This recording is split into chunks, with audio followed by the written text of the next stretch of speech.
Back to clean news UP. चलिए देखते हैं उत्तर प्रदेश की 25 फटाफट बड़ी खबरों को। इससे पहले आप न्यूज को कहां से देख रहे हैं हमें कमेंट में बताना बिल्कुल ना भूलें। साथ ही हमारे फेसबुक पेज को भी फॉलो करें। फेसबुक पेज का लिंक डिस्क्रिप्शन में दिया गया है। खुशखबरी, मथुरा वृंदावन के लिए बनेगा नया एक्सप्रेसवे, डीपीआर तैयार।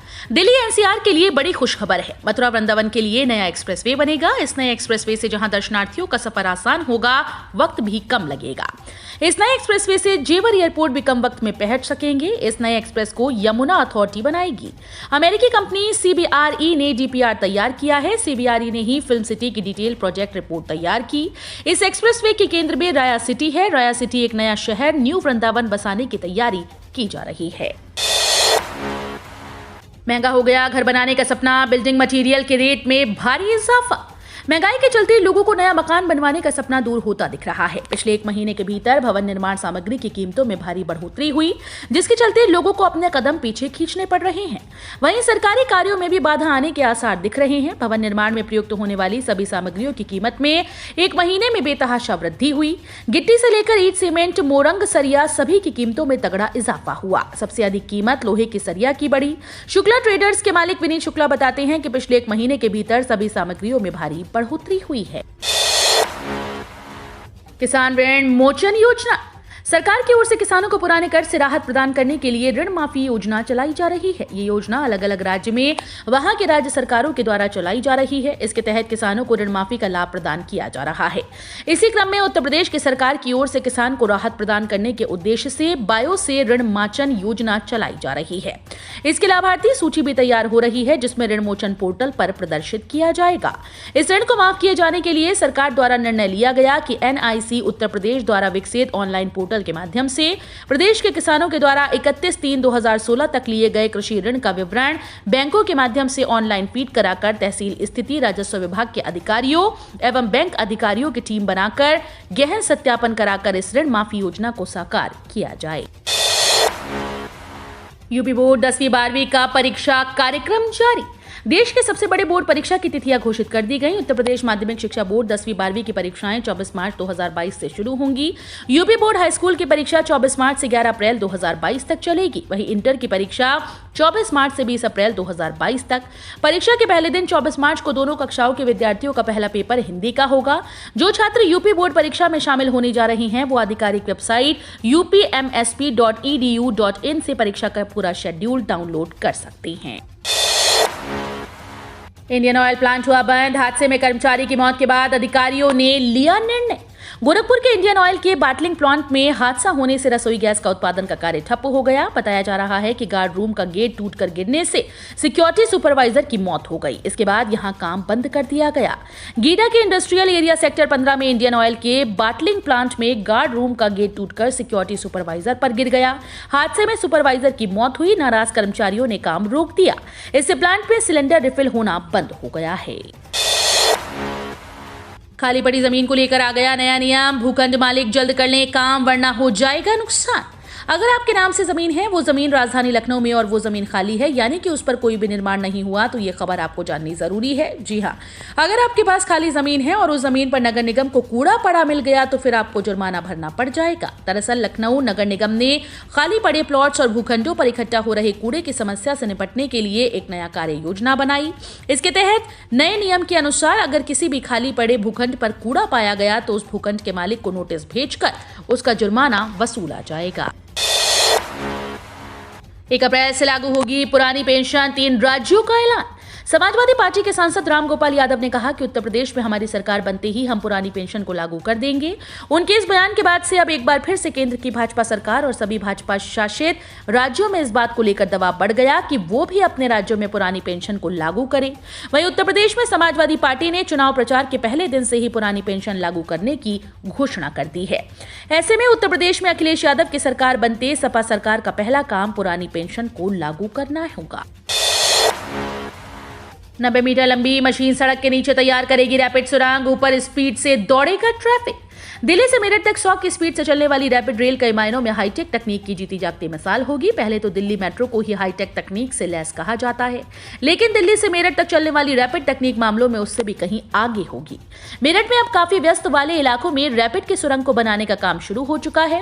इससे पहले गाजियाबाद के आनंद विहार में रैपिड सुरंग की खुदाई का काम पूरा हो चुका है। अब मेरठ में सुरंग की खुदाई का काम शुरू हो चुका है।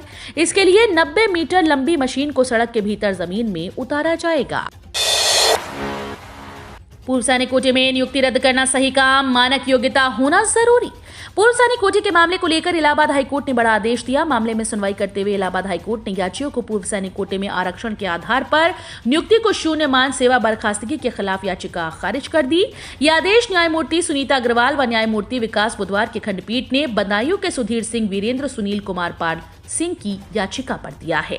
इलाहाबाद हाईकोर्ट ने मामले में सुनवाई करते हुए उत्तर प्रदेश लोक सेवा कानून की धारा 2C को वैध करार दिया है। 10वीं और 12वीं के परीक्षा पैटर्न में बदलाव, 70% कोर्स आधारित होगा एग्जाम।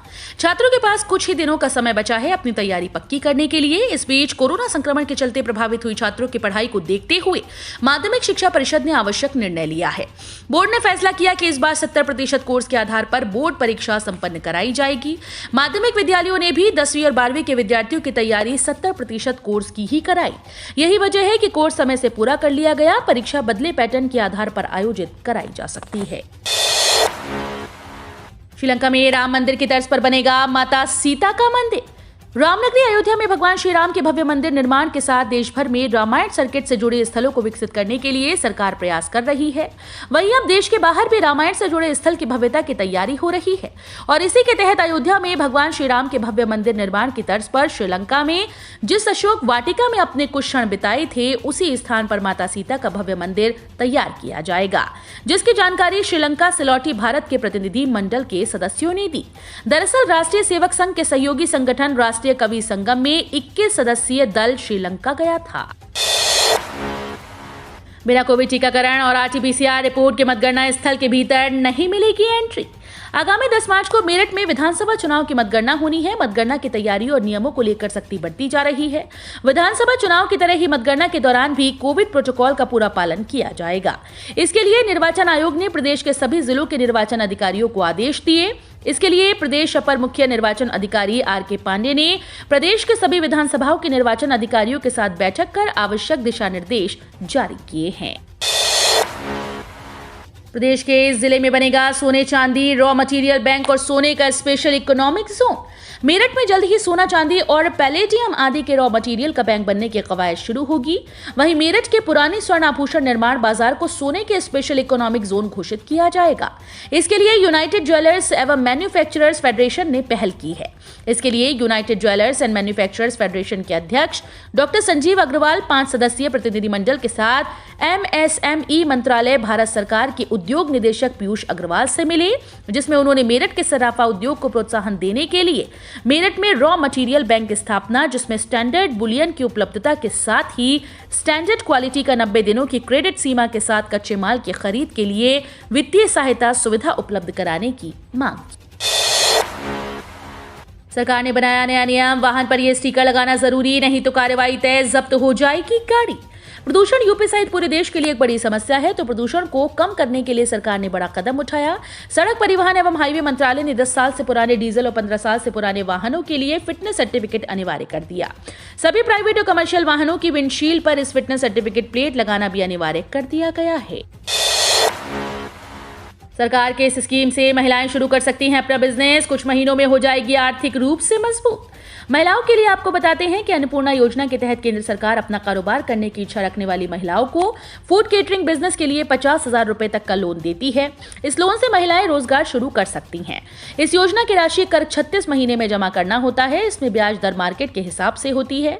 प्रधानमंत्री मुद्रा योजना छोटे उद्यमियों को बढ़ावा देने के लिए शुरू की गई। इस योजना में 50,000 से 50 लाख रुपए तक का लोन मिलता है। लोन किसी भी राष्ट्रीय बैंक से ले सकते हैं। इन पैसों की मदद से महिलाएं भी अपना बिजनेस शुरू कर सकती हैं। पीठाधीश्वर योगी आदित्यनाथ के नेतृत्व में 19 मार्च को निकलेगी भगवान नरसिंह की शोभा यात्रा। होलिकोत्सव समिति के अध्यक्ष इंजीनियर अरुण प्रकाश मल्ल और मंत्री मनोज जालान से गोरखनाथ मंदिर में हुई बातचीत में मुख्यमंत्री ने उनके अनुरोध को स्वीकार करते हुए शोभा यात्रा में शामिल होने की सहमति प्रदान कर दी। कोरोना संक्रमण के चलते पिछले 2 वर्ष से मुख्यमंत्री शोभा यात्रा में शामिल नहीं हो पा रहे थे। जानकारी देते हुए इंजीनियर अरुण ने बताया कि रंग भरी शोभा यात्रा 19 मार्च को सुबह 8:30 बजे घंटाघर से निकलेगी। यात्रा से पहले मुख्यमंत्री होली खेलने के लिए मौजूद जनसमूह को संबोधित भी करेंगे। इस हफ्ते बरसेंगे बदरा, लेकिन मार्च के दूसरे सप्ताह से तपेगा यूपी। पड़ने वाली है भीषण गर्मी। उत्तर प्रदेश में इस बार भीषण गर्मी पड़ने वाली है। गर्मी का आगाज हो चुका है। हालांकि सुबह शाम अभी हल्की ठंड का एहसास हो रहा है। भारतीय मौसम विज्ञान विभाग ने सप्ताह के अंत तक यूपी में अधिकतम तापमान 35 डिग्री सेल्सियस और न्यूनतम तापमान 17 डिग्री सेल्सियस के आसपास रहेगा। मौसम विभाग के अनुसार लखनऊ समेत आसपास के जिलों में मौसम साफ रहेगा और दिन में तेज धूप निकलेगी। हालांकि कानपुर और आगरा सहित कुछ जिलों में आंशिक बादल देखने को मिल सकते हैं। 9 और 10 मार्च को पश्चिमी यूपी के कुछ क्षेत्रों में आंशिक बादल छाए रहेंगे और हल्की बारिश हो सकती है। डीयू के सर्वे में यूपी में भाजपा और पंजाब में आप की सरकार बनने का अनुमान।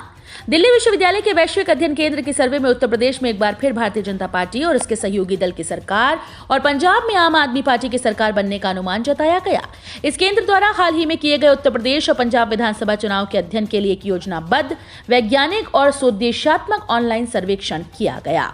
इस केंद्र ने यूपी में भाजपा और उसके सहयोगी संगठन को अधिकतम 334 और पंजाब में आम आदमी पार्टी को अधिकतम 70 सीटों पर जीत का अनुमान किया गया है। दूरबीन से निगरानी, 8-8 घंटे की 3 शिफ्ट, सपा ऐसे कर रही ईवीएम की चौकीदारी। उत्तर प्रदेश विधानसभा चुनाव के 7 चरणों का मतदान हो चुका है। निर्वाचन आयोग, राजनीतिक दल, उम्मीदवार और कार्यकर्ता अब 10 मार्च को होने वाली मतगणना की तैयारियों में जुटे हैं। इस बीच सपा के कुछ उम्मीदवारों को ईवीएम की सुरक्षा की चिंता सता रही है। ऐसे ही मेरठ के हस्तिनापुर सीट से उम्मीदवार योगेश वर्मा हैं, जो 2 दिन से दूरबीन से ईवीएम की निगरानी में जुटे हैं। यही नहीं, उन्होंने अपने कार्यकर्ताओं की 8-8 घंटे की 3 शिफ्ट में ड्यूटी लगा दी है। सपा उम्मीदवार योगेश वर्मा का कहना है कि जहां ईवीएम रखी गई है वहां की निगरानी वो दूरबीन से कर रहे हैं। उन्होंने कहा, हम दूरबीन से देख रहे हैं कि वहां किसी भी तरह की कोई गतिविधि तो नहीं हो रही। यूपी एग्जिट पोल सच हुए तो सीएम योगी आदित्यनाथ के नाम जुड़ जाएंगे रिकॉर्ड। उत्तर प्रदेश की जनता ने किसे अगले 5 साल के लिए बागडोर सौंपी? इस सवाल का सटीक जवाब तो 10 मार्च को मतगणना के बाद ही मिलेगा। फिलहाल यूपी पर आए लगभग सभी एग्जिट पोल्स में दावा किया गया है कि भारतीय जनता पार्टी पूर्ण बहुमत की सरकार बनाने जा रही है। यदि एग्जिट पोल्स के आंकड़े नतीजों में तब्दील होते हैं तो एक बार फिर योगी आदित्यनाथ के हाथ यूपी की कमान होगी। इसके साथ ही योगी आदित्यनाथ मुख्यमंत्री के तौर पर कम से कम 4 रिकॉर्ड अपने नाम कर लेंगे। अब बिना स्मार्टफोन और इंटरनेट के भी कर पाएंगे यूपीआई पेमेंट। आरबीआई ने लॉन्च की जबरदस्त सर्विस। भारतीय रिजर्व बैंक के गवर्नर शक्तिकांत दास ने मंगलवार को एक नई सेवा शुरू की, जिसके जरिए 40 करोड़ से अधिक फीचर फोन या सामान्य मोबाइल फोन उपयोगकर्ता सुरक्षित तरीके से डिजिटल भुगतान कर सकेंगे। जिन लोगों के पास इंटरनेट कनेक्शन नहीं, वे यूपीआई 123 पे नाम से शुरू की गई इस सेवा के जरिए डिजिटल भुगतान कर सकते हैं और ये सेवा साधारण फोन पर काम करेगी। शक्तिकांत दास ने कहा कि अब तक यूपीआई की सेवाएं मुख्य रूप से स्मार्टफोन पर ही उपलब्ध हैं, जिसके चलते समाज के निचले तबके के लोग इनका इस्तेमाल नहीं कर पाते हैं। उन्होंने कहा कि खासतौर से ग्रामीण क्षेत्रों में ऐसा होता है। केंद्र सरकार का बड़ा तोहफा, इस योजना के लिए 3,274 करोड़ मंजूर। पेंशन डीआर में लाभ होगा। होली से पहले मोदी सरकार ने बड़ा तोहफा दिया। सरकार ने स्वतंत्रता सेनानियों की पेंशन योजना को 2026 तक जारी रखने को हरी झंडी दी और इसके लिए 3,274 करोड़ रुपए भी मंजूर किए। इस योजना के तहत स्वतंत्रता सेनानियों और उनके पात्र आश्रितों को 2025-26 तक पेंशन, महंगाई राहत यानी डीआर और अन्य वित्तीय लाभ दिए जाने हैं। इस योजना के तहत देश भर में 23,566 लाभार्थी शामिल हैं। मिली जानकारी के अनुसार केंद्र सरकार ने वित्त वर्ष 2021-22 से 2025-26 के लिए स्वतंत्रता सैनिक सम्मान योजना को जारी रखने की मंजूरी दी है। उत्तर प्रदेश पुलिस भर्ती और प्रोन्नति बोर्ड एक दिन बाद कभी भी जारी कर सकता है यूपी पुलिस एसआई रिजल्ट, खत्म होगा इंतजार। उत्तर प्रदेश पुलिस भर्ती एवं प्रोन्नति बोर्ड की ओर से यूपी पुलिस में पुलिस सब इंस्पेक्टर के 9,000 से ज्यादा पदों के लिए हुई लिखित परीक्षा का रिजल्ट एक दिन बाद कभी भी जारी किया जा सकता है। यूपी पुलिस एसआई भर्ती परीक्षा का आयोजन 12 नवंबर 2021 से 2 दिसंबर 2021 तक किया गया था। भर्ती परीक्षा की आंसर की पहले ही जारी की जा चुकी है। इस पर आपत्तियां भी ली जा चुकी हैं, लेकिन अभी तक रिजल्ट का इंतजार है। यूपी पुलिस एसआई का रिजल्ट ऑफिशियल वेबसाइट पर जारी किए जाने के बाद अभ्यर्थी रोल नंबर, रजिस्ट्रेशन नंबर व डेट ऑफ बर्थ के साथ अपना रिजल्ट चेक कर सकते हैं। 250 रुपए से सवार बिटिया का भविष्य, पढ़ाई शादी के खर्चे के लिए नो टेंशन। बच्चियों के लिए शुरू की गई सरकार की स्कीम अब काफी पॉपुलर हो गई है। इस स्कीम का मकसद गर्ल चाइल्ड का बेहतर भविष्य सुनिश्चित करना है। इस स्कीम में निवेश पर बढ़िया रिटर्न के साथ साथ टैक्स बेनिफिट्स भी मिलते हैं। इस स्कीम में कौन अकाउंट खुलवा सकता है और इस योजना में कितना निवेश किया जा सकता है? 10 साल से कम उम्र की बच्ची के नाम पर यह अकाउंट खुल सकता है। बच्ची के माता पिता या गार्जियन बच्ची के नाम पर यह अकाउंट खुलवा सकते हैं। आप अधिकतम 2 बच्चियों के नाम पर SSY अकाउंट खुलवा सकते हैं। हालांकि ट्विंस या ट्रिपलेट्स के जन्म जैसी असाधारण परिस्थितियों में 2 से ज्यादा अकाउंट खुलवाए जा सकते हैं। आजम खां को हाईकोर्ट से मिली जमानत, लेकिन फिर भी जेल में रहेंगे। यूपी विधानसभा चुनाव की वोटिंग खत्म होने के एक दिन बाद ही पूर्व मंत्री और सपा सांसद आजम खां को राहत मिली। लखनऊ में उनके खिलाफ दर्ज एक मामले में मंगलवार को इलाहाबाद हाईकोर्ट की लखनऊ बेंच से उन्हें जमानत मिल गई। हालांकि फिर भी वो अभी जेल में रहेंगे, क्योंकि उनके खिलाफ 2 मामलों में कोर्ट ने फैसला सुरक्षित रखा है। इलाहाबाद हाईकोर्ट की लखनऊ बेंच के न्यायमूर्ति रमेश सिन्हा की एकल पीठ ने आजम खां को जमानत देने का निर्देश दिया। आजम खां के खिलाफ IPC की धारा 505(2) में चार्जशीट दाखिल हुई है। तो ये थी आज की 25 फटाफट बड़ी खबरें। अगर आपको न्यूज़ पसंद आई हो तो वीडियो को लाइक और शेयर जरूर करें। धन्यवाद।